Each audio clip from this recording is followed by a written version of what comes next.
Yes, friends. Now, today we will start with your new chapter, that is your cost of capital. अब जब हम ये नए chapter की बात करते हैं कॉस्ट ऑफ कैपिटल की, तो सबसे पहले हम ये समझते हैं कि what do you mean by this word cost of capital. अब इसको समझने के लिए पहले कैपिटल कौन सी बात होगी, तो कैपिटल का मतलब जो भी हमारी लॉन्ग टर्म कैपिटल है, that is your capital in this cost of capital का मीनिंग में कैपिटल का मतलब long term capital. Long term capital के सोर्स क्या क्या होते हैं अगर मैं आपसे पूछूं, तो आई बिलीव आपको पता है, मैंने पहले भी बताया है, लॉन्ग टर्म कैपिटल के 4 सोर्स होते हैं. एक तो इक्विटी शेयर कैपिटल, एक प्रेफरेंस शेयर कैपिटल, एक रिटेन्ड अर्निंग्स और एक फोर्थ लॉन्ग टर्म लोन्स यानी डिबेंचर्स और बैंक लोन. ये सब आपके सोर्स ऑफ कैपिटल हो गए. अब कॉस्ट ऑफ कैपिटल का अगर हमें मीनिंग समझना है, तो cost of capital is nothing but the minimum required rate of return expected by the provider of capital is known as cost of capital. आज आई वॉन्ट टू से कि कोई भी कैपिटल की कॉस्ट क्या आएगी हमें, वो कैपिटल को रेज करने की कॉस्ट क्या आएगी हमें, तो आई वांट टू से जितना भी जो भी प्रोवाइडर ऑफ कैपिटल हमसे रिटर्न मांग रहा है, जितना उसको रिटर्न एक्सपेक्टेड है, वो हमारे लिए उस कैपिटल की कॉस्ट बन गई. सपोज आपने मुझे 100 रुपए दिए, अब आप उस 100 रुपए पर मुझसे इंटरेस्ट मांगते हो 10% का, तो मेरे को वो 100 रुपए रेज करने की कॉस्ट क्या आई, 10%. तो this is called as cost of capital. That is the minimum required rate of return expected by the provider of the capital is known as cost of capital. अब जो cost of capital है ना, उसको हम as a cut off rate भी use करते हैं in the selection of the project. हमें 2 प्रोजेक्ट्स दे रखे हैं. एक प्रोजेक्ट पे जो कॉस्ट ऑफ कैपिटल है, मतलब उसके लिए जो पैसा रेज करने की कैपिटल लग रही है वो 10% है, और एक प्रोजेक्ट की कॉस्ट ऑफ कैपिटल में 12% लग रही है. तो I believe we will select the project with the lower cost of capital. तो सिलेक्शन ऑफ प्रोजेक्ट के लिए हमें कट ऑफ रेट भी पता पड़ गया. तो therefore cost of capital act as a cut off rate for the selection of a project. अब जो कॉस्ट ऑफ कैपिटल है वो वेरियस नेम से आप बोल सकते हो. कॉस्ट ऑफ कैपिटल का मतलब कट ऑफ रेट भी होता है, कॉस्ट ऑफ कैपिटल का मतलब ओवरऑल कॉस्ट ऑफ कैपिटल भी होता है. कॉस्ट ऑफ कैपिटल को हम रिप्रेजेंट के ओ से करते हैं, के कैपिटल और ओ, जैसे हम नीचे कोई जैसे आप क्या बोलते हैं उसको, पावर लगाते हैं ना, जैसे ऊपर पावर लगती है वैसे नीचे पावर लगाते हैं, तो वैसे हमने रिप्रेजेंट करा के ओ लिख करके. ओ बहुत स्मॉल पावर से आएगा ये. उसके बाद हर्डल रेट भी बोलते हैं हम इसको हम WACC भी बोलते हैं, weighted average cost of capital भी बोलते हैं, और composite cost of capital COC represent cost of capital भी बोलते हैं, या हम इसको कैपिटलाइजेशन रेट भी बोलते हैं. तो वेरियस नेम से आपके कॉस्ट ऑफ कैपिटल के. कॉस्ट ऑफ कैपिटल का मीनिंग क्या हुआ, तो I can say cost of capital का मीनिंग वापस से सिंपल सा है, the minimum required rate of return expected by the provider of the capital is called as cost of capital. Friends, ये चैप्टर बहुत इजी है, बहुत इंटरेस्टिंग भी है. FM के सारे चैप्टर बहुत इंटरेस्टिंग है वैसे. अब कॉस्ट ऑफ कैपिटल चैप्टर में हमें पढ़ना क्या है, what is the scope of this chapter. Scope of this chapter में हमें इस चैप्टर में 3 चीजें पढ़नी है.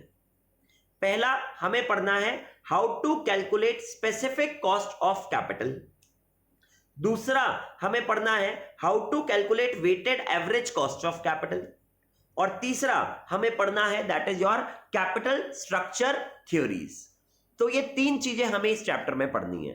पहला, calculation of specific cost of capital. अब जब मैं बात करता हूं calculation of specific cost of capital, तो स्पेसिफिक कॉस्ट ऑफ कैपिटल का मतलब क्या हुआ, तो जैसा मैंने आपको बताया कि हमारी कैपिटल के 4 सोर्स हो सकते हैं, debentures that is long term loans, preference shares, equity shares और reserves that is retained earnings. तो जब हम स्पेसिफिकली डिबेंचर्स के लिए कॉस्ट निकालते हैं, जब हम स्पेसिफिकली प्रेफरेंस शेयर्स के लिए कॉस्ट निकालते हैं, स्पेसिफिकली इक्विटी शेयर्स के लिए कॉस्ट निकालते हैं, रिटेन अर्निंग्स के लिए कॉस्ट निकालते हैं, तो it will be called as our cost of specific, calculation of specific cost of capital. तो इंडिविजुअली डिबेंचर्स के लिए, प्रेफरेंस शेयर्स के लिए, इक्विटी शेयर्स के लिए और रिटेन अर्निंग्स के लिए जब हम कॉस्ट निकालते हैं तो उसको स्पेसिफिक कॉस्ट ऑफ कैपिटल बोलते हैं। तो हमें यह पढ़ना है कि डिबेंचर्स की स्पेसिफिक कॉस्ट क्या होगी। अगर आपने डिबेंचर्स के थ्रू मनी रेज करा तो स्पेसिफिक कॉस्ट क्या होगी, इक्विटी शेयर्स के लिए थ्रू रेज करा तो क्या होगी, प्रेफरेंस शेयर्स के थ्रू आपने मनी रेज करा तो कॉस्ट क्या होगी, और रिटेन अर्निंग्स के थ्रू रेज करा तो कॉस्ट क्या आएगी।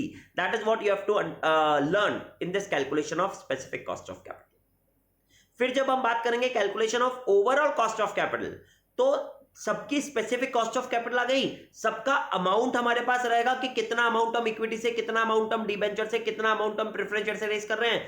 उस अमाउंट्स के थ्रू वेट्स निकाल लेंगे, उनके वेट्स को अपने अपनी स्पेसिफिक कॉस्ट ऑफ कैपिटल से मल्टीप्लाई कर देंगे तो WACC आ जाएगा, weighted average cost of capital आ जाएगा। That is what we will study in the second topic. और थर्ड टॉपिक हम बाद में डिस्कस करेंगे, that is your capital structure theories. ये पूरा डिफरेंट टॉपिक है, that we are going to discuss afterwards. अब हम बात करते हैं cost of specific, calculation of specific cost of capital हम कैसे करते हैं। तो सबसे पहले हम पढ़ते हैं कॉस्ट ऑफ डिबेंचर्स कैसे निकालेंगे हम, जिसको हम रिप्रेजेंट करते हैं के स्मॉल डी से। देखो ये रहा कॉस्ट ऑफ डेट। जब हम calculation of specific cost of capital पढ़ते हैं तो it includes calculating the following, जिसमें कॉस्ट ऑफ डेट को हमने कैसे रिप्रेजेंट करा, के और स्मॉल डी साथ में नहीं लिखना है, पावर वाला डी हो गया, तो के और छोटा सा स्मॉल डी हो जाएगा, दैट इज KD। पावर लगाते हैं ना, जैसे अपन ऊपर पावर लगाते हैं वैसे इसमें नीचे लिखाना है आपको, तो K स्मॉल डी, KD से रिप्रेजेंट करते हैं हम इसको। तो हमें इसमें पढ़ना है cost of debt, cost of preference shares जिसको हम KP से रिप्रेजेंट करते हैं, कॉस्ट ऑफ इक्विटी शेयर जिसको हम वापस KE से रिप्रेजेंट करते हैं, और कॉस्ट ऑफ रिजर्व्स जिसको हम KR से रिप्रेजेंट करते हैं। तो ये इनके शॉर्ट फॉर्म्स हो गए, KD, KP, KR, KE, ठीक है। और जब ओवरऑल कॉस्ट ऑफ कैपिटल की बात करी तो KO उसको हम बोल सकते हैं। तो फ्रेंड्स अब KD कैसे निकालना है हमको, कॉस्ट ऑफ डेट हम कैसे निकालते हैं। तो डेट्स हमारे पास दो टाइप से होती है, इररिडीमेबल या परपेचुअल डिबेंचर्स और रिडीमेबल डिबेंचर्स। तो जब हम बात करते हैं इररिडीमेबल डिबेंचर्स की या परपेचुअल डिबेंचर्स की, तो आई वांट टू से इसका फॉर्मूला क्या हुआ। तो जैसा कि मैंने अभी आपको बताया कि अगर आपने मुझे 100 रुपीज दिया और उसके ऊपर आप मेरे से 10 रुपीज मांग रहे हो, तो मैं बोल सकता हूं 10 मुझे रिटर्न देना है, 100 आपने मुझे दिया है, तो 10 अपॉन 100 ये मल्टीप्लाइड बाय 100%, 100 तो परसेंटेज में आ जाएगा, तो 10% will be my cost of loan which you have provided. ऐसे ही हम कॉस्ट ऑफ डिबेंचर्स भी निकालते हैं। तो कॉस्ट ऑफ डिबेंचर्स के ऊपर, कॉस्ट ऑफ डिबेंचर्स जब हम निकालते हैं तो डिबेंचर्स पर क्या देते हो आप, इंटरेस्ट। तो इसका मतलब I represent interest divided by 100 rupees का हमारा डिबेंचर्स का फेस वैल्यू और उतने पर ही रेज करा हमने, तो डिवाइड बाय 100। या फिर सपोज करो, आई वांट टू से आपको यह पता है कि जब हम डिबेंचर्स रेज करते हैं तो हम उन डिबेंचर्स पर डिस्काउंट देते हैं। सपोज करो हमने 10 रुपीज का डिस्काउंट दे दिया आपको, बट आपको जो इंटरेस्ट देना है वो तो फेस वैल्यू पर ही देना है, तो मतलब मुझे देना तो 10 रुपीज ही पड़ेगा इंटरेस्ट का, और जो 100 रुपीज का डिबेंचर था वो मेरे को आप उसमें डिस्काउंट हटा करके 90 रुपीज दे रहे हो। यस, तो आई वांट टू से कि आप मुझे 10 रुपीज तो मेरे को इंटरेस्ट देना है और आप मुझे 90 रुपीज दे रहे हो, तो मैं बोल सकता हूं कि मेरे को cost of debt, cost of debenture इस बार 10% नहीं आया, ज्यादा आएगा, क्योंकि मेरे को 90 रुपए के ऊपर 10 रुपए देने पड़ रहे हैं। तो what I will do is 10 upon 90 into 100 I will do, because मेरे लिए जो कॉस्ट निकलेगी वो तो ऐसे ही निकलेगी ना यार। आज जैसे मैंने आपको, आपने तो कॉस्टिंग पढ़ा हुआ है, तो आपको तो ये पता है, जैसे मैं अगर आपसे पूछूं कि आपको क्लासेस लेने की फीस क्या लगती है, तो आई वांट टू से आप बोलोगे सर जितनी आप, सॉरी आपकी कॉस्ट क्या आती है क्लासेस लेने की, तो आप मेरे को क्या बोलोगे कि सर हमको कॉस्ट आती है जितनी आप फीस लेते हो, से सपोज दिस मच 5000 रुपीज, तो हमको 5000 रुपीज कॉस्ट आती है। तो I would like to say no, cost will not be 5000, cost 5000 तो सिर्फ फीस है। कॉस्ट में तो क्या इंक्लूड होगा, अगर आपको आने जाने का ट्रांसपोर्टेशन भी लगता है, जो कि अभी नहीं लग रहा है, तो वो ट्रांसपोर्टेशन भी तो आपकी कॉस्ट बन जाएगा। तो यहां पर भी सेम मीनिंग है कि मेरे को इंटरेस्ट देना 10 रुपए है, बट मेरे पास आ तो 90 रुपए रहे। तो अगर मेरे से कोई पूछेगा कि कॉस्ट ऑफ डेट क्या आएगा, तो आई वांट टू से 10/90 into 100 will give me the percentage of my cost of debentures। इसका मतलब यहां पर जब मैंने फॉर्मूला लिखा तो मैंने फॉर्मूले में लिखा I/BV। BV का मतलब बुक वैल्यू डिबेंचर की क्या होगी। अगर क्वेश्चन में बुक वैल्यू गिवन है तो बुक वैल्यू लेंगे, या फिर मार्केट वैल्यू, अगर क्वेश्चन में मार्केट वैल्यू गिवन है तो मार्केट वैल्यू ले लेंगे, क्योंकि अगर हमने पैसा वहां से रेस करा है, मार्केट से परचेस करके करा है, तो मार्केट वैल्यू आ गया, तो इंटरेस्ट अपॉन मार्केट वैल्यू। या फिर मोस्ट इंपॉर्टेंट एनपी। एनपी का मतलब होता है नेट प्रोसीड्स। नेट प्रोसीड्स का मतलब क्या हुआ? नेट प्रोसीड्स का मतलब बहुत सिंपल है, 100 रुपए का फेस वैल्यू था, मगर उसमें से 10 रुपए का डिस्काउंट दिया तो 90 रुपए नेट प्रोसीड्स आया। या फिर मैं बोल सकता हूं कि मैंने जब डिबेंचर्स रेस करा तो मुझे कुछ खर्चा भी आ सकता है, discount on issue of debenture हो सकता है, कोई मेरे को कमीशन देना पड़ सकता है, कोई मेरे फ्लोटेशन चार्जेस हो सकते हैं, तो वो सब लेस करके जो अमाउंट बचा उसको मैं बोलता हूं नेट प्रोसीड्स। तो आई वांट टू से केडी का फॉर्मूला, कॉस्ट ऑफ डेट का फॉर्मूला क्या बन गया? कॉस्ट ऑफ डेट का सिंपल फॉर्मूला बन गया I/BV/MV market value /NP into 100। ये परसेंटेज से आ जाए। मगर ये जो मैं डिबेंचर्स निकाल रहा हूं, ये जो मैं कॉस्ट निकाल रहा हूं डिबेंचर्स की, ये इररिडीमेबल डिबेंचर्स के लिए है, और ये बिफोर टैक्स निकाली है मैंने, जो निकाली है। बट आई वांट टू से हमने 11th स्टैंडर्ड में एक बात पढ़ी थी कि debentures are cheapest source of finance, because इसके ऊपर जो इंटरेस्ट देना पड़ता है वो टैक्स फ्री होता है, और टैक्स के होने की वजह से डिबेंचर्स की कॉस्ट हमें कम पड़ जाती है फ्रेंड्स। तो जब हमें कोई भी चीज को, मैंने आपको रेशियोज चैप्टर पढ़ाते टाइम भी ये बात बताई थी कि किसी भी कॉस्ट, किसी भी चीज को हमें आफ्टर टैक्स बनाना है, तो हम उसको, कोई भी रिटर्न को हम आफ्टर टैक्स बनाना है तो वो कैसे बनाएंगे? उसको 1 - T से मल्टीप्लाई करके। और किसी भी चीज को बिफोर टैक्स बनाना है तो हम उसको कैसे बनाएंगे? उसको डिवाइड बाय 1 - T, T मतलब टैक्स रेट कर देंगे, तो बिफोर टैक्स बन जाती है। आफ्टर टैक्स को बिफोर टैक्स बनाना है तो डिवाइड बाय 1 - T कर दो, और अगर बिफोर टैक्स को आफ्टर टैक्स बनाना है तो मल्टीप्लाइड बाय 1 - T कर दो।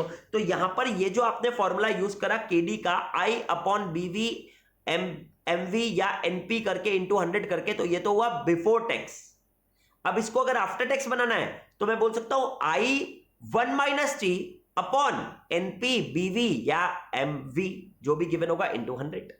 तो that is called as your cost of debt after tax, या बिफोर टैक्स की जो भी आपने निकाली उसको डायरेक्टली 1 - T से मल्टीप्लाई कर देना, तो वो आफ्टर टैक्स बन जाएगा। और मोस्टली जब भी क्वेश्चन में कुछ नहीं गिवन है तो आपको आफ्टर टैक्स से निकाल लीजिए, क्योंकि हमें तो एक्चुअली कॉस्ट तो आफ्टर टैक्स ही पड़ेगी उसके लिए, तो वो हमें चीपेस्ट पड़ जाती है। तो that is what you can see. तो केडी का फॉर्मूला आफ्टर टैक्स जब निकालना है तो I1 - T upon BV MV या NP इंटू 100 भी होगा, ये परसेंटेज में निकालने के लिए। तो हम इसको बोल सकते हैं कि after tax KD is nothing but before tax KD जो आपने निकाला 1 - T, तो वो आफ्टर टैक्स बन गया। अब जिसमें आई का मतलब मैंने आपको बता दिया इंटरेस्ट रेट, बीवी का मतलब बुक वैल्यू, एमवी का मतलब मार्केट वैल्यू, एनपी का मतलब नेट प्रोसीड। नेट प्रोसीड्स कैसे निकलते हैं ये हर बार काम आएगा। तो net proceeds is nothing but total capital जो भी आपने रेस करी उसमें से जो भी फ्लोटेशन चार्जेस हैं, लाइक आपको प्रोसेसिंग फीस लग सकता है, कुछ आपको कमीशन लग सकता है, या ब्रोकरेज या शेयर इश्यू एक्सपेंसेस या डिस्काउंट ऑन इश्यू या प्रिलिमिनरी एक्सपेंसेस, ये सब हम माइनस कर देते हैं फ्लोटेशन चार्जेस को हमारी कैपिटल में से, तो हमारे पास नेट प्रोसीड्स आ जाता है। और टी का मतलब इनकम टैक्स रेट जो क्वेश्चन हमें दे देगा। तो this is how you can calculate KD. तो केडी का formula will B I1 - T upon NP MV या फिर BV, जो भी क्वेश्चन हमारे पास इंफॉर्मेशन देगा वो चीज। अब ये जो हमने कॉस्ट निकाली वो तो हमने निकाली थी cost of irredeemable debentures. Now if we have to calculate cost of redeemable debentures, तो कॉस्ट ऑफ रिडीमेबल डिबेंचर्स वो क्वेश्चन बताएगा। रिडीमेबल में क्वेश्चन में बताना पड़ेगा कि उसको आपको रिडीम आफ्टर 10 इयर्स करना है, 15 इयर्स करना है, 5 इयर्स करना है। तो ये इंफॉर्मेशन आ गई, तो इसका मतलब वो डिबेंचर्स क्या हुए? रिडीमेबल डिबेंचर्स हो गए। तो वहां पर केडी का फॉर्मूला आफ्टर टैक्स वाले निकाल रहे हैं हम, तो I1 - T तो रहेगा ही रहेगा, बट उसके साथ मुझे और खर्चा क्या आ रहा है? तो मुझे और खर्चा उसमें आएगा, दैट इज ब्रैकेट में मैंने लिखा आरवी माइनस एनपी बीवी या एमवी, जो भी मैंने नीचे लेना है, that is RV minus NP divided by N whole divided by RV plus NP divide by 2। क्या है ये सर? ये समझाता हूं मैं आपको। तो देखो आई वन माइनस टी तो आपको समझ में आता है।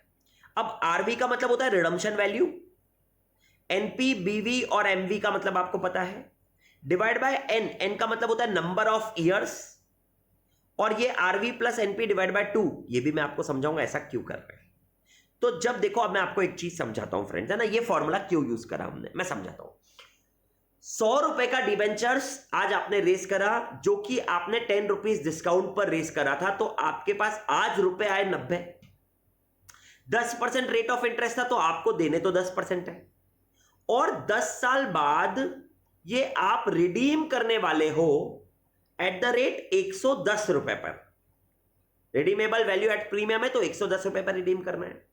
तो अब फ्रेंड्स मैं ये बोल सकता हूं कि मुझे 10 रुपए का खर्चा तो हर साल आना ही आना है इंटरेस्ट का, क्योंकि 10% है, साथ में मेरे को रिडम्पशन पे देना है 110 रुपए, मगर मेरे पास आज आए हैं 90 रुपए, तो मतलब 20 रुपए मुझे एक्स्ट्रा खर्चा आ रहा है, और ये 20 रुपए का एक्स्ट्रा खर्चा 10 सालों के लिए, क्योंकि जो डिबेंचर्स मैंने रेस करे वो 10 ईयर्स के लिए, तो पर ईयर का खर्चा मुझे 2 रुपए भी हो गया, क्योंकि 20 रुपए का खर्चा 10 सालों के लिए, तो पर ईयर का खर्चा 20 डिवाइड बाय 10, 2 रुपए आ गया। तो वही मैंने यहां पर लिखा है कि आरवी माइनस एनपी यानी 110 रिडम्पशन वैल्यू माइनस 90 रुपए डिवाइडेड बाय 10, यानी मेरे नंबर ऑफ ईयर्स जो मेरे को डिबेंचर्स मैंने रेस करे थे, तो 20 डिवाइड बाय 10, 2 रुपए का भी एक्स्ट्रा खर्चा पर ईयर आ गया।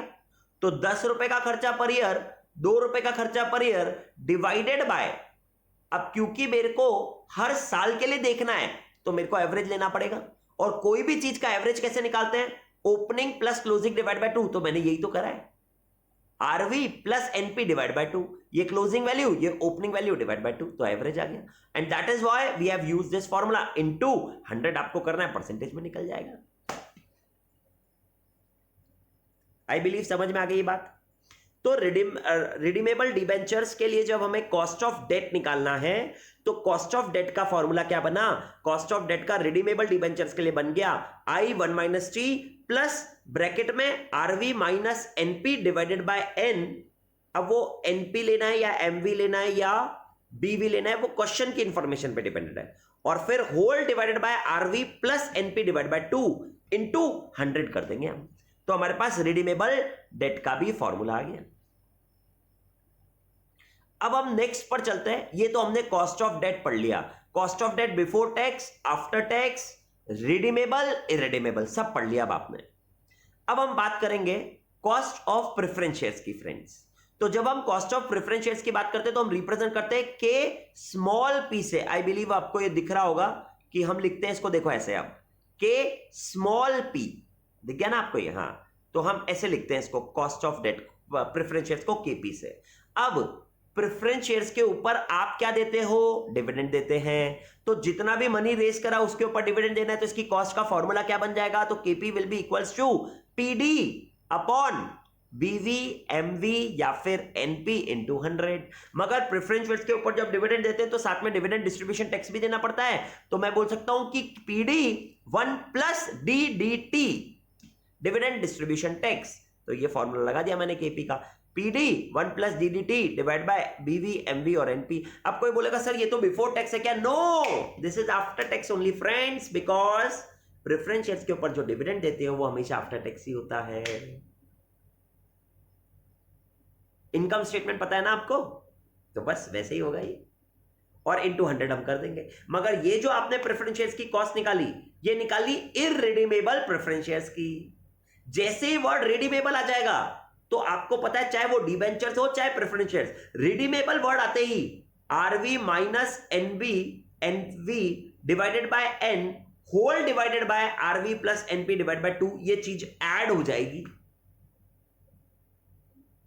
ये जो दो चीजें थी ना आपकी, यही वाली दोनों, एक और ये दो, ये दोनों इसके साथ पीडी 1 प्लस डीटी के साथ ऐड हो जाएगी, तो वो हमारे पास रिडीमेबल प्रेफरेंस शेयर्स का फॉर्मूला बन जाएगा। देखो, इररिडीमेबल प्रेफरेंस शेयर्स तो कभी भी कंपनी अब इश्यू ही नहीं कर सकती। प्रेफरेंस शेयर्स हमेशा रिडीमेबल ही होंगे, डिबेंचर्स भी हमेशा रिडीमेबल ही होंगे। तो भी कोई पूछेगा सर फिर हम ये पढ़ते क्यों हैं, तो that is we are studying only for academic purpose. ये मैंने नोट में लिख दिया, as per companies act 2013 issue of redeemable preference is not allowed, still we learn only for academic purpose. ठीक है, तो अब आपको केपी का फॉर्मूला और केडी का फॉर्मूला समझ गया। वापस से रिपीट करते हैं। केडी का formula I 1 - T upon BV MV या फिर एनपी इंटू 100। अगर रेडीमेबल हुआ तो आई 1 - T प्लस ब्रैकेट में आरवी माइनस एनपी या बीवी या MV divided by N whole divided by RV plus NP divided by 2 into 100।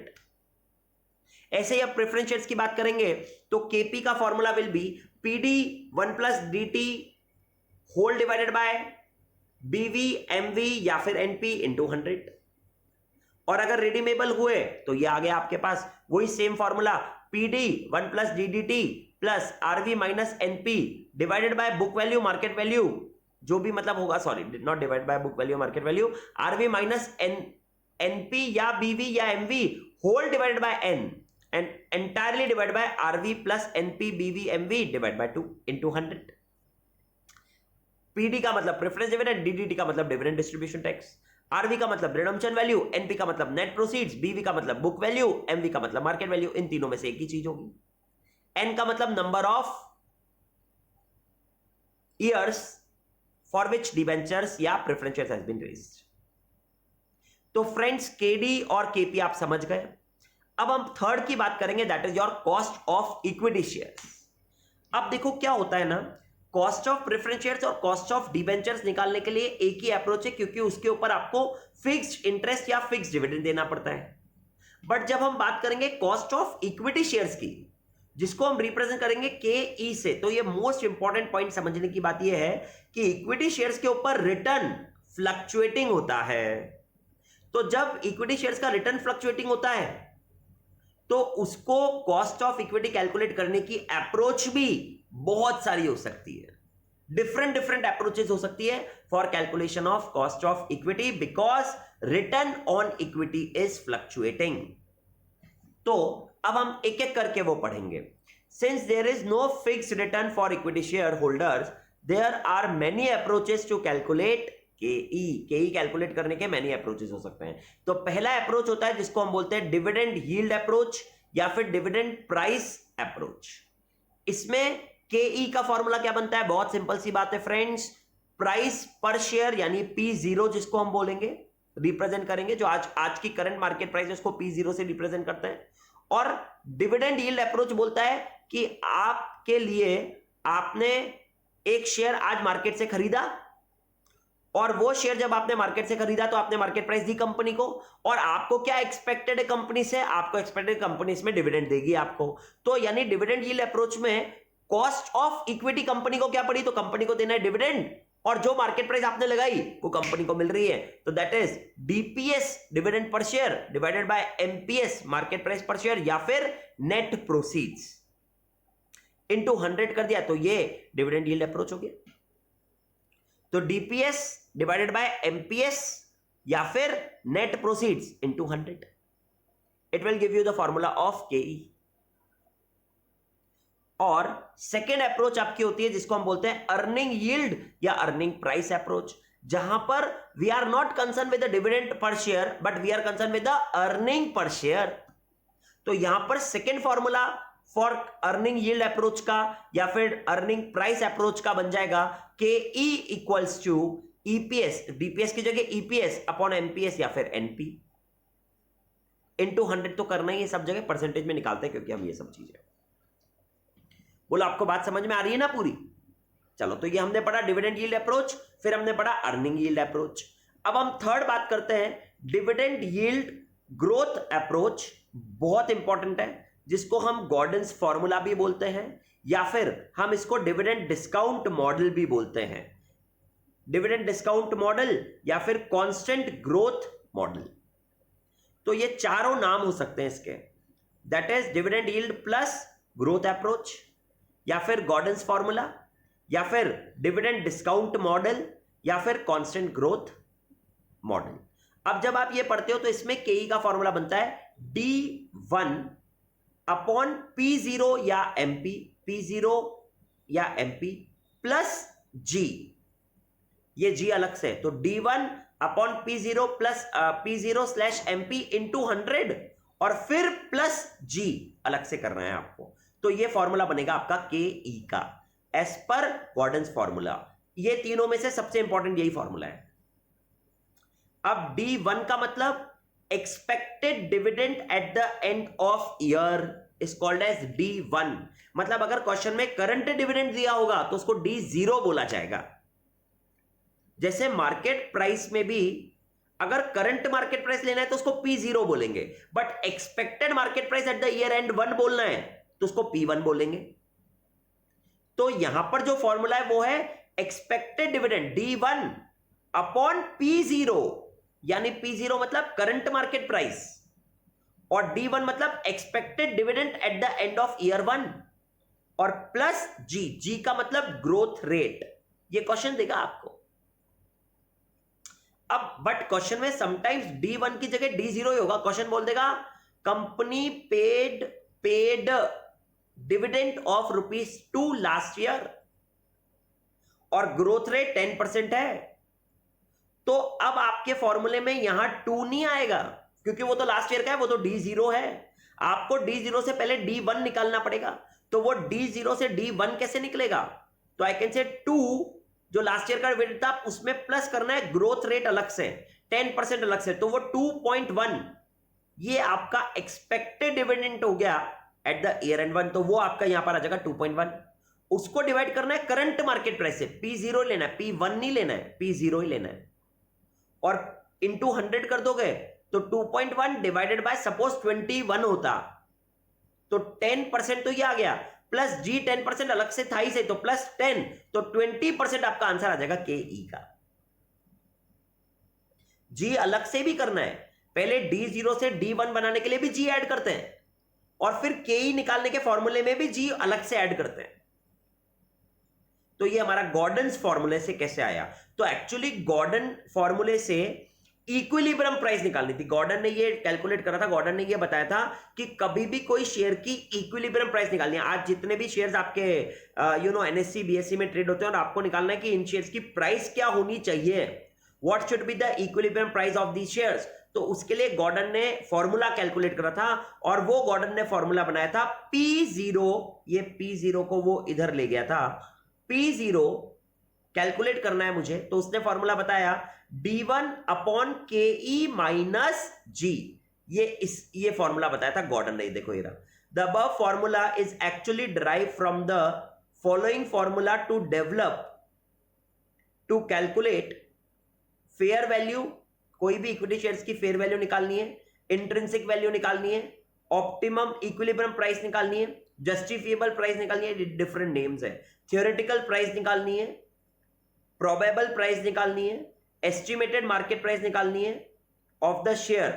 तो उसके थ्रू हमने ये गॉर्डन्स फॉर्मूले के थ्रू हमने ये वाला फॉर्मूला डेवलप करा है KE का, क्योंकि गॉर्डन का फॉर्मूला था P0 equal to D1 upon KE minus G। ये गॉर्डन ने फॉर्मूला कैलकुलेट बनाया था कि प्राइस पर शेयर अगर आज मेरे को निकालना है, किसी भी प्राइस की इक्विलिब्रियम प्राइस निकालनी है किसी भी शेयर की, तो मैं बोलूंगा कि उस पर कितना डिविडेंड एक्सपेक्टेड है divided by KE minus G। अब इस अबव फॉर्मूले में अजम्पशंस बेस्ड है, मगर इस फॉर्मूले से प्राइस निकालने के अजम्पशंस हैं। वो अजम्पशंस क्या है? पहली बात तो कि KE और G कांस्टेंट रहेंगे। कांस्टेंट रहेंगे मतलब हर साल सेम रहेंगे, आर कांस्टेंट। उसके बाद हमेशा ये फॉर्मूला जब ही यूज हो सकता है जब KE ग्रेटर देन G होगा। आपका जो कॉस्ट ऑफ इक्विटी है वो आपके ग्रोथ रेट से ज्यादा होगा, तभी ये फॉर्मूला एप्लीकेबल है।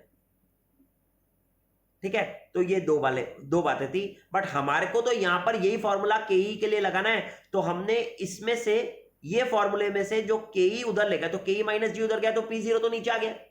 अब KE निकालना है तो माइनस का G उधर था तो वो यहां आकर के प्लस G बन गया, इसलिए हमने ये फॉर्मूला लगा दिया कि KE equals to D1 upon P0 plus G। I believe आपको समझ गया होगा, ये गॉर्डन फॉर्मूले से डेवलप हुआ है। और गॉर्डन फॉर्मूले की एप्लीकेबिलिटी कब तक ही है? जब के आपका ग्रेटर देन जी होगा, तब तक की एप्लीकेबिलिटी है। चलो आगे और अप्रोचेस पढ़ते हैं हम। तो अब ये 3 अप्रोच तो आपने पढ़ लिया, dividend yield approach, earning yield approach. Now the next one will be your earning yield plus growth model. जैसे भी आपने dividend yield plus growth model पढ़ा था, वैसे earning yield plus growth model भी हो सकता है। तो यहां पर केई का फॉर्मूला क्या बन जाएगा? जहां D1 था उसकी जगह E1 हो जाएगा। तो E1 upon P0 plus D, और E1 का मतलब expected EPS eight the end of year 1। Next approach है आपकी, अब ये अप्रोच ज्यादा काम की नहीं है, नेक्स्ट अप्रोच है आपकी रियलाइज्ड यील्ड अप्रोच। तो कोई कोई बोलेगा सर इतनी सारी अप्रोचेस क्यों पढ़ रहे? क्योंकि क्वेश्चन डायरेक्टली आपको बोलेगा फ्रेंड्स, इंफॉर्मेशन जैसी देगा ना वो अप्रोच यूज करके हम कैलकुलेट करेंगे। एक बार हम ये सब पढ़ ले, फिर हम क्वेश्चंस पर आएंगे तो आपको सब चीजें बहुत आसान लगेगी। तो अब रियलाइज्ड यील्ड अप्रोच की अगर हम बात करते हैं, तो रियलाइज्ड यील्ड अप्रोच में अगर क्वेश्चन में आपके पास D1 और E1 आप कैलकुलेट कर ही नहीं सकते हो, आपके पास इंफॉर्मेशन ही नहीं है एक्सपेक्टेड डिविडेंड या एक्सपेक्टेड ईपीएस कैलकुलेट करने की, तो हम वहां पर D0 या E0 यूज करेंगे। तो फॉर्मूला बन जाएगा D0 या E0 अपॉन P0। तो दैट इज कि आप डायरेक्टली कैलकुलेट कर सकते हो, उसको बोलते हैं हम रियलाइज्ड यील्ड अप्रोच। इनटू 100 हर जगह करना है। अब हम आएंगे नेक्स्ट अप्रोच पर।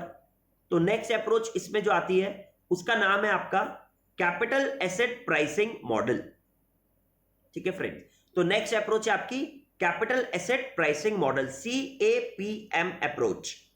इसमें एज पर CAPM अप्रोच के का फॉर्मूला बनता है। ये सब मैं जब आएंगे ना तब और एक्सप्लेन करूंगा, अभी सिर्फ फॉर्मूले बता रहा हूं। तो के का फॉर्मूला बनता है IRF, that is risk free interest rate, IRF, plus RM, that is market return, minus IRF multiplied by beta. जैसे हमने लेवरेज पढ़ा था, जिसे हम रिस्क मेजर करते हैं, वैसे ही बीटा भी रिस्क मेजर करता है। Higher the beta higher the risk, lower the beta lower the risk. तो ये हम एक कैपिटल एसेट प्राइसिंग मॉडल के थ्रू के का फॉर्मूला पढ़ रहे हैं, IRF plus RM minus IRF into beta. ये ब्रैकेट में आ गया और इंटू बीटा। अब RM माइनस IRF को अगर मैं ये RM माइनस IRF बोलूं, market return minus interest on risk free securities, अगर मैं इसको बोलूं ब्रैकेट को, तो मैं इसको बोल सकता हूं market risk premium. RM minus IRF का मतलब होता है मार्केट रिस्क प्रीमियम। फ्रेंड्स ये मैं एक्सप्लेन करूंगा जब ये फॉर्मूला हम क्वेश्चन में करेंगे। क्वेश्चन नंबर 15 इसी फॉर्मूले से बेस्ड होगा, तो जब हम वो देखेंगे that time we will see understand this formula. अभी आपको सिर्फ मैं समझा रहा हूं, बता रहा हूं मतलब। तो that is RM minus IRF को मार्केट रिस्क प्रीमियम भी बोल सकते हैं। तो मैं बोल सकता हूं के का formula IRF plus market risk premium into beta. ये देखो K equals to IRF plus market risk premium into beta. अब जब ये market risk premium into beta होता है ना, इसको हम सिक्योरिटीज प्रीमियम भी बोलते हैं। जब आपने RM minus IRF into beta करते हो तो इसको सिक्योरिटीज प्रीमियम भी बोलते हैं। तो मैं बोल सकता हूं के का फॉर्मूला बन सकता है IRF plus securities premium, IRF plus securities premium. देखो मैं आपको थोड़ा दिखा देता हूं, हाँ अब आपको दिख रहा होगा, देखो that is K equals to, मैं इसको यहां लगाऊं, हाँ K equals to IRF plus SRP, SRP का मतलब सिक्योरिटीज प्रीमियम, या फिर K equals to IRF plus MRP that is market risk premium into beta. तो ये तीनों फॉर्मूले बन सकते हैं। आपके पास क्वेश्चन में क्या इंफॉर्मेशन है इसके ऊपर डिपेंड करता है। यहां पर IRF का मतलब risk free interest rate, RM का मतलब मार्केट रिटर्न, बीटा का मतलब मेजर सिस्टमेटिक रिस्क जो करता है, मैंने अभी जैसे आपको बताया। RM माइनस IRF को हम बोल सकते हैं मार्केट रिस्क प्रीमियम, और RM minus IRF into beta को हम बोल सकते हैं सिक्योरिटीज प्रीमियम। तो ये CAPM अप्रोच हो गई। तो फ्रेंड्स अभी तक आपने ये कितनी अप्रोच पढ़ ली? तो आई वांट टू से you have studied actually 1 2 3 4 5 6 approaches for calculating KE। पहली approach dividend yield approach. Dividend yield approach का फॉर्मूला D1 अपॉन या DPS अपॉन MPS, या D1 अपॉन MPS या P0 इंटू 100। फिर सेकेंड अप्रोच आपने पढ़ी, yes, तो we have studied KE by different formula, that is dividend yield approach, जिसका formula होता है D1 upon P0, इंटू 100। फिर हमने पढ़ा अर्निंग यील्ड अप्रोच, जिसका फॉर्मूला होता है ईपीएस या E1 अपॉन P0 इंटू 100। उसके बाद हमने पढ़ा Gordon's formula, dividend discount model भी जिसको हम बोलते हैं, या dividend yield approach plus growth model भी बोलते हैं। इसका फॉर्मूला पढ़ा हमने K equals to D1 upon P0 into 100 plus G growth rate. फिर हमने उसके बाद फोर्थ पढ़ी अप्रोच आपकी, that is earning yield plus growth, that is E1 upon P0 into 100 plus G। फिर हमने पढ़ा realise yield approach. Realise yield approach का फॉर्मूला विल बी D0 या E0 अपॉन P0 इंटू 100। फिर हमने पढ़ा CAPM approach, capital asset pricing model, जिसका formula हमने पढ़ा IRF प्लस ब्रैकेट में RM minus IRF into beta. RM minus IRF को हम बोल सकते हैं मार्केट रिस्क प्रीमियम, तो हम बोल सकते हैं IRF plus market risk premium into beta, या फिर हम RM minus IRF into beta को सिक्योरिटीज प्रीमियम भी बोल सकते हैं। तो के का फॉर्मूला बन जाएगा IRF प्लस सिक्योरिटीज प्रीमियम। ये सब आपने अभी फॉर्मूले पढ़ लिए फ्रेंड्स फॉर कैलकुलेटिंग के। इसमें से ये दो ही फॉर्मूले मोस्ट इंपॉर्टेंट होते हैं, एक तो sixth one that is capital asset pricing model का, और एक ये जो हमने पढ़ा था गॉर्डन्स फॉर्मूला, दिस वन। ये दो फॉर्मूले ही सबसे इंपॉर्टेंट है, बाकी फॉर्मूले ठीक है आपको सिर्फ एक एकेडमिक पर्पस के लिए हम पढ़ रहे हैं, ठीक है। तो आई बिलीव आपने यहां तक पूरा पढ़ लिया। अब हमारे पास लास्ट जो कैलकुलेशन करनी है वो करनी है कॉस्ट ऑफ रिजर्व्स की। तो कॉस्ट ऑफ रिजर्व्स क्या होता है? तो आई वांट टू से कि रिजर्व्स का मतलब रिटेन अर्निंग्स का मतलब होता है undistributed profit which are held by the company and which belong to the equity share holders. तो रिजर्व्स क्या है? अनडिस्ट्रीब्यूटेड प्रॉफिट है जो कंपनी के पास में ही है, मगर वो बिलोंग किसको करते हैं? इक्विटी शेयर होल्डर्स को।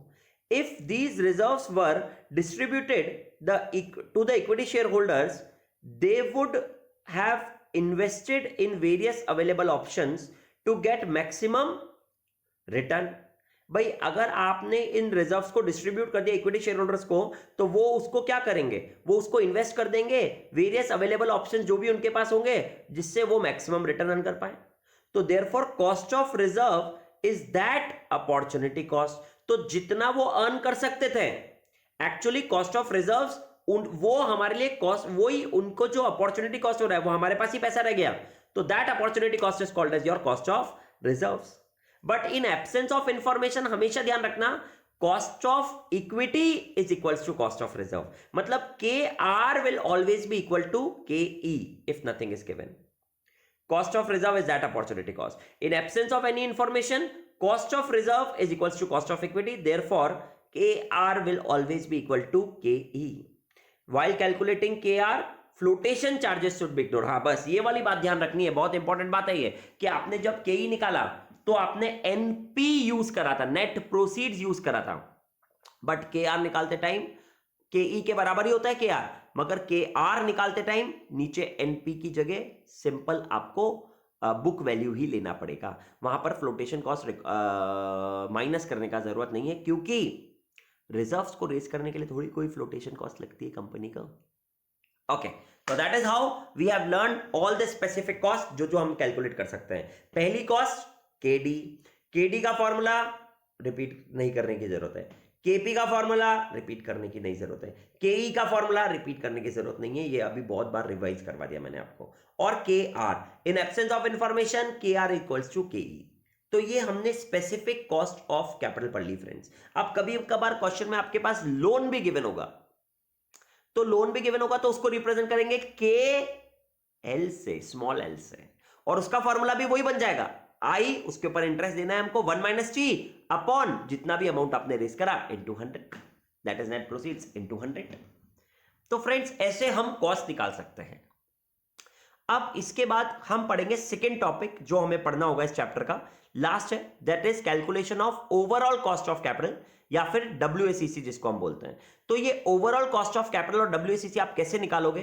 तो आई वांट टू से, जैसे मैंने भी आपको पहले भी बताया था कि हम 5 कॉलम बना रहे हैं इसमें, sources, amount, weight, cost of capital जो आपने निकाली है, और फिर WACC, weighted average cost of capital, ये 5 कॉलम बनाने हैं आपको। Source, amount, weight, cost, specific cost जो आपने करी थी, और weighted average cost of capital. Source में 4 सोर्स थे, equity shares, preference shares, reserves और डेट। ये चारों लिख दिया आपने।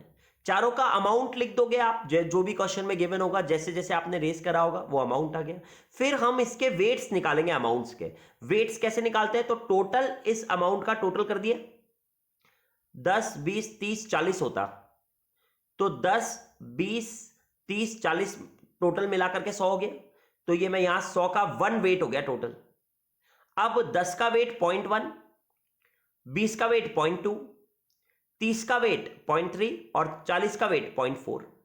कहने का मतलब this divided by total of the amount will give you the weight, this divided by total of the amount will give you the weight, this divided by total of the amount will give you this weight, and this divided by this amount will give you this weight। तो ऐसे हमने weights निकाल लिए सबके। फिर अपनी अपनी specific cost KE, KP, KR और KD जो था वो कर दिया। अब ये यहां मैंने लिख दिया कि स्टार मार्क करके कि KR जब कुछ इंफॉर्मेशन नहीं हुई तो KR KE जितना निकालोगे वही KR हो जाएगा आपका, तो वो यहां पर सेम आ गया।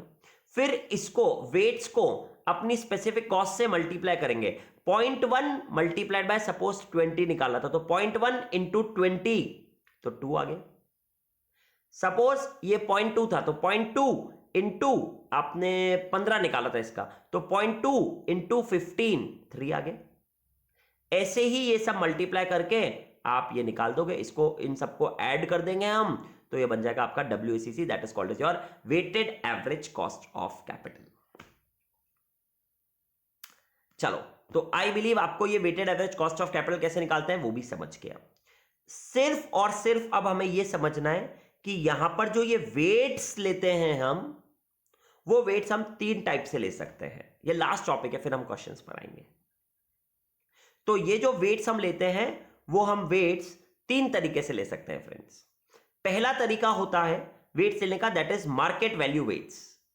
मतलब जो आप ये अमाउंट ले रहे थे ना, ये सब अमाउंट आप मार्केट वैल्यू के हिसाब से लोगे, number of shares multiplied by market price करके, तो that is called as market value weights. But जब भी हम ये मार्केट वैल्यू वेट्स लेंगे, ये अमाउंट मार्केट वैल्यू वाले वेट्स के लिए लेना होगा। मार्केट वैल्यू अगर आपने ले लिया, इक्विटी शेयर्स के number of shares multiplied by equity price market value P0 कर दिया, number of shares multiply P0 कर दिया, तो मार्केट वैल्यू आ गई। तो ध्यान रखना, मार्केट वैल्यू वेट्स लेते टाइम फ्रेंड्स रिजर्व्स को लेने की जरूरत नहीं है, क्योंकि जो market value of share reflect कर रहा है उसके अंदर रिजर्व ऑलरेडी इंक्लूडेड होता है। तो जब आप मार्केट वैल्यू वेट्स लोगे तो सोर्स में 3 ही आएंगे, इक्विटी, प्रेफरेंस और डिबेंचर्स, रिजर्व्स नहीं आएंगे कभी भी। मार्केट वैल्यू वेट्स लिया आपने, तो मार्केट वैल्यू वेट्स लिया मतलब ये मार्केट वैल्यू ली अमाउंट की, तो उसमें रिजर्व्स नहीं आते, क्योंकि जब इक्विटी शेयर्स को मार्केट वैल्यू ले रहे हैं तो उसके अंदर रिजर्व्स ऑलरेडी इंक्लूडेड, रिफ्लेक्टेड होता है उसकी वैल्यू में। तो that is market value approach लोगे तो reserves should not be taken into consideration. अगर आपने बुक वैल्यू वेट्स लिया फ्रेंड्स तो रिजर्व्स आएंगे, रिजर्व्स टू बी इंक्लूडेड, और ये बुक वैल्यू वेट्स हमें एग्जिस्टिंग कैपिटल के लिए लेना है। मार्केट वैल्यू वेट्स रिजर्व्स नहीं आएंगे, और ये भी हम मार्केट वैल्यू वेट्स भी हम एग्जिस्टिंग कैपिटल के लिए लेते हैं। क्वेश्चन में कभी कभी 2 कैपिटल्स होंगी, एग्जिस्टिंग और बोलेगा आपको और कैपिटल भी रेज करनी है, तो market value weights can be taken for existing only, book value weights can be taken for existing only. But book value weight लेते टाइम सोर्स में रिजर्व्स भी लिखना है। बट मार्केट वैल्यू वेट्स अगर क्वेश्चन में बोला है मार्केट वैल्यू वेट से कैलकुलेट करो, तो रिजर्व्स दे रखे होंगे मगर आपको वो नहीं लेना है। और जब हम मार्जिनल वेट्स की बात करते हैं, क्वेश्चन बोलेगा मार्जिनल वेट से करो, तो जब भी आप एडिशनल फंड्स रेज करते हो वो मार्जिनल वेट्स होते हैं। तो वहां पर आपको these are weights for capital required for any specific और एडिशनल प्रोजेक्ट होगा तो मार्जिनल वेट्स लेते हैं हम। तो इसके अंदर रिजर्व्स इंक्लूड करने हैं, मार्जिनल वेट्स में रिजर्व्स इंक्लूड हो जाएंगे क्योंकि वहां मार्केट वैल्यू नहीं आएगी। तो ऐसे हमें वेट्स लेने होते हैं। अब ये कैसे होएगा वो सब हम क्वेश्चंस में देखेंगे। तो now friends, after this let us start with your questions. अब वो क्वेश्चंस हम नेक्स्ट लेक्चर में पढ़ते हैं। Thank you very much.